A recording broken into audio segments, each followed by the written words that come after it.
Դոնբասի Միրոլյուբովկա գյուղն են իրենց վերահսկողության տակ վերցրել ռուսները։ Կենտրոն խմբավորման ուժերը այդ ուղղությամբ շարքից հանել են ուկրաինական մի քանի գրոհային, 1 ծովային հետևակի և ազգային գվարդիայի 3 բրիգադներ։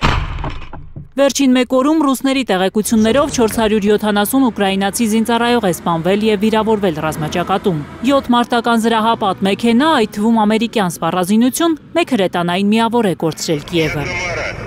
Չնայած Դաշնությունը շարունակում է Կուրսկի ազատագրումը, Կիևը վստահեցնում է, իրենք որոշ տարածքներ են վերահսկում Սուջա քաղաքից 5 կիլոմետր հարավ-արևելք։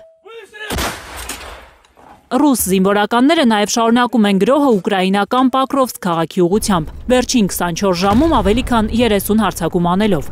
Ռուսական անօդաչուները գիշերը գրոհել են Կիևի, Խարկովի և Սումիի վրա, ուկրաինական կողմի պնդմամբ խաղաղ բնակիչներ են վիրավորվել։ Որ քաղաքացիներ են զոհվում, վիրավորվում ռուսների հարվածներից հաստատում է նաև Խերսոնի քաղաքապետ Ռոման Մրոչկոն, պնդելով, թե օրական մինչև 100 անօդաչու սարք է հասնում քաղաք։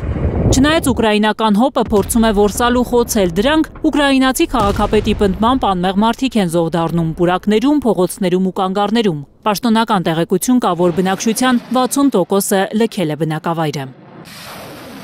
Դաշնությունը շարունակում է պնդել, թե իրենց թիրախը Ուկրաինայի բնակչությունը չէ, թիրախավորում են միայն հատուկ պահպանվող օբյեկտները։ Պուտինի հրամանով ռուսական զորքերը հարվածել են Վինիցայի մարզում Ուկրաինայի զինուժի ուսումնական կենտրոնին։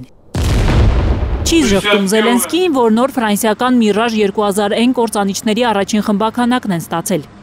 Կիևը շուտով կռվելու է նաև ամերիկյան նոր F-16 և Mirage կործանիչներով, որոնք մոտորերս կհասնեն Ուկրաինա։